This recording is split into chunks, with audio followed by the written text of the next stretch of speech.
The lie we've been carrying, why your worth was never tied to your title. You know that moment when the floor drops out from under you and suddenly everything you thought defined you just vanishes. That moment when the email arrives, the call comes, the meeting gets scheduled, and in an instant, the identity you built brick by brick, late night by late night, sacrifice by sacrifice is gone. I want to talk to you today about something we don't discuss enough: the quiet devastation that happens when we tie our worth to our work, the silent grief that settles in when we lose a job, a title, a role we thought made us matter. And more importantly, I want to talk about the revolution that's possible when we finally learn to love ourselves beyond the labels. Recently, I had the profound honor of sitting down with Charity Southwell, a prophet and medium whose entire life's work revolves around one sacred mission: guiding Black women, particularly high achieving professionals, leaders, and entrepreneurs, back to themselves, back to self love, back to the knowing that their worth was never, ever conditional. Charity is out here doing the kind of work that shifts consciousness, that rewrites narratives, that saves lives. They're helping women remember that no job title, no bank account balance, no performance review can define what they're worth. And after our conversation, I knew I had to share these insights with you because this message, it's the medicine we didn't know we were dying for. Charity dropped three truths on me that I haven't stopped thinking about since. Three truths that feel like a roadmap out of the exhaustion so many of us are carrying.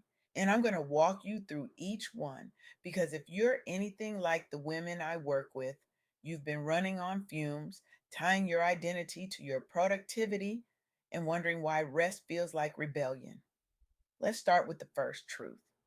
Self love, real self love, begins with embracing your gendered racial pride. Now, I know that might sound like corporate jargon or another buzzword to add to the list, but stay with me. This is your foundation. This is the bedrock. It's that inner glow, that unshakable knowing that you, as a Black woman, are worthy exactly as you are. No edits, no revisions, no performance required. Research backs this up. Studies show that Black women who actively internalize pride messages, who affirm their identity daily, build sky high self efficacy and genuine well being. This isn't about arrogance. This is about armor.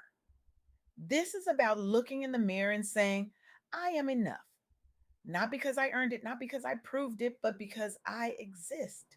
And here's the uncomfortable truth: we live in a world that constantly tells us we're too much and not enough at the same time, too loud but not polished enough, too ambitious but not humble enough, too confident but not grateful enough. The goalposts keep moving and we keep chasing them, thinking that if we just work a little harder, achieve a little more, maybe then we'll finally be seen as worthy. But when Charity talks about self love, starting with pride in who we are, racially, culturally, spiritually, they're talking about rejecting every single lie that says we need to shrink to belong. They're talking about standing tall in the fullness of our identity and saying, this is who I am, and that is more than enough. Now, the second truth: layoffs and losses, they're not the end. They're your call to redefine yourself beyond the job title. And listen, I know that sounds like one of those motivational posters you roll your eyes at when you're 2 weeks post layoff. Your severance is running out and you're wondering how you're going to pay rent. But I need you to stay with me here. Let me tell you about Nikki Valentine. Nikki was living what looked like the dream: project manager at Spotify, corporate benefits, a title that made people nod approvingly at networking events. She had built an identity around that role. It wasn't just what she did, it was who she was. And then the layoffs hit, not once, multiple times. Round after round of cuts, each one stripping away a little more of the identity she'd built.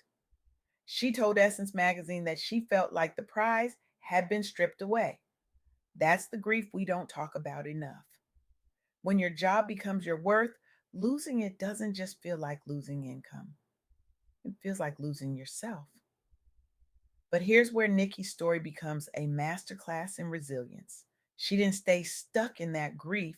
She didn't let the layoffs write the final chapter of her story. She pivoted. She launched her own leadership coaching business specifically designed for Black and Brown women, helping them build the kind of confidence that doesn't depend on a company's approval. She realized, and I'm quoting her here, you can take your talents anywhere. Read that again. You can take your talents anywhere. That's not just resilience, that's revolution. That's a woman who decided her value wasn't tied to a corporation's budget cuts or a manager's whims. That's a woman who chose to redefine success on her own terms. And Nikki isn't alone. In 2025, 300,000 Black women left their jobs. Some were laid off, some walked away. But all of them face the same terrifying, liberating question: who am I when I'm not this title? Then there's Ali, media powerhouse, maternal health advocate, the kind of person who pours her entire soul into every mission she touches. 3 layoffs in 4 years. Let that sink in. 3 times she showed up, gave everything, believed in the work, and 3 times she was handed a pink slip. Each one shattered her sense of belonging, each one triggered grief, each one made her question whether she was enough. But Allie used that free fall, that terrifying space between who she was and who she was becoming, to go inward. She launched her own marketing agency. She joined tech accelerators. She started a podcast on maternal mental health, creating the kind of space she wished had existed for her. She got selective about where she invested her energy because loss, as brutal as it is, taught her clarity. It taught her that purpose doesn't need a corporate logo to be valid. It taught her that her voice, her vision, her mission, those things belonged to her and no one could take them away. Ali had built campaigns that earned endorsements from the First Lady of Uganda. She'd done work that saved lives. And yet, corporations kept letting her go. But here's the thing, they didn't let go of her worth. They couldn't, because her worth was never theirs to give or take away in the first place. These women, Nikki and Ali, they're living proof that when you stop tying your identity to your job, you start building something that can't be taken away: your worth, your vision, your voice, your unshakable sense of self. And that brings me to Charity's third truth: gratitude and joy are your daily revolution. Small acts that build resilience, crush stress, and keep you thriving no matter what. Now, I know some of you just rolled your eyes. Gratitude in this economy, when rent is due and the job market is brutal and everything feels like it's falling apart. But hear me out. Dr. Amy McCart, known as the Black Girl Doctor, practiced medicine in a politically challenging state, a former slave state to be exact. And she uses gratitude as her self care anchor, not because everything is perfect, not because the systems are fair, not because the fight is over, but because gratitude is resistance. She reflects on the fights her ancestors endured. She celebrates small wins. She fuels her resilience with joy. She built an entire series called Self Care as Political Warfare, revolutionizing the idea that Black joy isn't frivolous. It's survival, it's defiance, it's a refusal to let oppression steal every ounce of peace. Gratitude doesn't mean ignoring the hard stuff. It doesn't mean pretending everything is fine when it's not. It means refusing to let the hard stuff steal every moment of your peace. It's saying, yes, this is difficult, and also I'm still here. I'm still worthy. I'm still capable of joy. So let's pause and really sit with these three truths: embracing your gendered racial pride, redefining yourself beyond the job title, practicing gratitude and joy as revolution, These aren't just nice ideas to pin on a vision board, these are lifelines. Because here's what I've learned, both from charity and from the women whose stories I just shared. We've been taught that our value is conditional, that we have to earn love, earn rest, earn the right to take up space. And that lie, it's killing us slowly, quietly, in the form of burnout, anxiety, and that relentless voice that whispers, "You're not doing enough." But what if self love isn't something you earn? What if it's something you remember? What if the work isn't adding more to yourself, but peeling back the layers of who you thought you had to be just to survive? Nikki didn't become worthy when she launched her business. She was always worthy. She just had to remember it. Ali didn't gain value when she started her podcast. She reclaimed what was always hers. Dr. McCart didn't invent joy.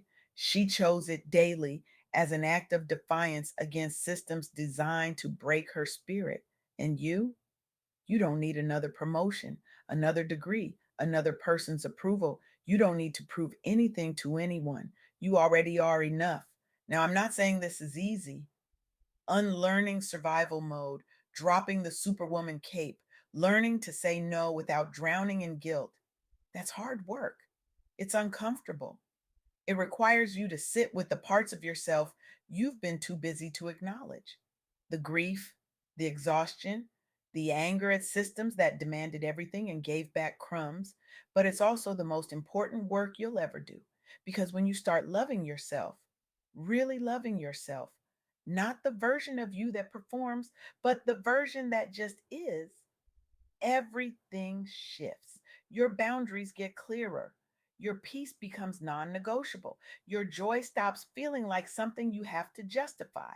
Charity gave me homework after our conversation, and now I'm passing it on to you. Start a 7-day self love ritual. Day one, stand in front of the mirror and affirm your gendered racial pride. Say it out loud, even if your voice shakes. I am a Black woman and I am worthy. Days 2 through 4, journal one lesson from a loss or one win that reminds you your worth isn't tied to a job. Days 5 through 7, write down 3 joys, no matter how small. The way your coffee tasted, a text from a friend, the fact that you woke up today. Do it daily. Watch your spirit shift. Because here's the truth, Charity wants you to walk away with today. You are not your job title. You are not your productivity. You are not the sum of what you've accomplished or what you've survived. You are a whole, complex, beautiful human being, deserving of rest, joy, softness, and love just because you exist. And if that feels radical, good. It should. We've been conditioned to believe the opposite for so long that self love feels like rebellion. But maybe that's exactly what it is, a quiet, powerful rebellion against every system, every voice, every lie that said you weren't enough. So here's my challenge to you, take the 7-day ritual seriously. Do the mirror work, do the journaling, do the gratitude lists and watch what happens when you start choosing yourself, not out of burnout, but out of reverence. Stop waiting for permission. Stop waiting for the perfect moment. Stop waiting for someone else to tell you you're worthy. You are worthy now. You are enough now. And the world needs you to believe that, not someday, but today. Go love yourself fiercely. Go protect your peace relentlessly. Go let joy rise up in you, unstoppable and unapologetic. Because that's your revolution. That's your reclamation. That's your truth.